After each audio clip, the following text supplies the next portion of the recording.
PKI itu nyata, PKI gaya baru. Oleh Anton Permana dari Tanghana Dharma Manggrava Institute. Di era Orde Lama, sebelum pemberontakan, PKI memainkan propaganda adu domba untuk menguras habis energi bangsa Indonesia. Memanfaatkan tangan Soekarno selaku presiden, hingga lahirlah perang dengan DITI, PRRI, Parmesta, hingga operasi Ganyang Malaysia. Padahal, sebelumnya, mereka semua adalah rekan-rekan seperjuangan Soekarno semasa perang merebut kemerdekaan. Tidak cukup di situ. Dengan fitnah sistematis Parpol Masyumi, HMI dibubarkan. Buya Hamka sebagai tokoh agama karismatik dipenjara tanpa pengadilan. Sampai pada puncaknya, 7 orang jenderal TNI nasionalis dibunuh. Setelah clear semua, yaitu tokoh kelompok yang dianggap akan menjadi batu sandungan disikat, barulah PKI ini melakukan kudeta, mengganti ideologi negara Pancasila dengan komunisme, atau yang kita kenal dengan Gerakan 30 September. Namun alhamdulillah, semua bisa ditumpas dengan sigap atas kekompakan TNI bersama masyarakat dan ulama.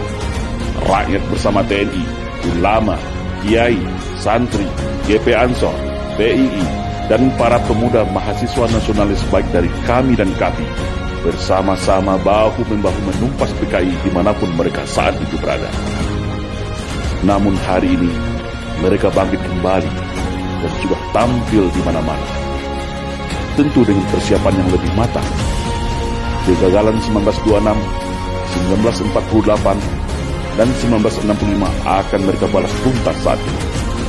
Semua lini sudah mereka kuasai, mulai dari istana, Senayan, aparat, media, pengusaha, hingga dukungan politik penuh dari Partai Komunis Cina, sebagaimana dulu di tahun 1965. Kekuatan utama yang dianggap ancaman sudah mereka eliminir. TNI sudah mereka lockdown melalui Undang-Undang Nomor 34 Tahun 2004 sehingga tidak berkutik lagi. Agama Islam sebagai mayoritas di negeri ini telah mereka nistakan dan framing seolah jahat menakutkan dengan isu radikalisme dan anti kebinekaan. Ulama vokal Habib Rizik Syihab juga sudah mereka isolasi. Ustadz Alfian Tanjung dan pakar dalam hal komunisme sudah selesai mereka penjarakan. Ormas Islam yang besar-besar sudah mereka susupi dan pecah belah. HTI mereka bubarkan. FPI menunggu waktu. PKA Cina sudah infiltrasi masuk dan menyebar di seluruh pelosok Nusantara. Kelompok liberal, Syiah, dan non-muslim radikal mereka rangkul, provokasi dan pelihara. Sudah mirip kan dengan 1965? Maka, bersiap-siagalah wahai umat Islam dan seluruh bangsa Indonesia yang masih ada merah putih serta Pancasila di dadanya. Satu langkah lagi, negeri ini akan berubah menjadi negara berhaluan komunis kalau kita semua lengah dan masih jadi pengecut. PKI hari ini adalah PKI gaya baru yang bangkit dari kuburnya. Komunisme gaya baru yang siap secara sistematis dan bertahap merubah Indonesia untuk berhaluan komunis. Hari ini mereka katakan negara tak butuh agama, cukup Pancasila saja. Setelah itu, bisa saja mereka bilang negara tak butuh Pancasila, cukup toleransi saja. Itulah siasat ala komunis, halus, sistematis, dan agitatif. Tidak ada kata mati dalam sebuah ideologi. Ibarat sawah dan ladang, ketika kemarau mungkin akan kering menjadi semak belukar. Tetapi ketika kembali disirami air, diberi pupuk, maka padi dan tanaman itu pun akan kembali tumbuh dengan subur. Dan hari ini, negara kita adalah surga bagi para anak-anak PKI.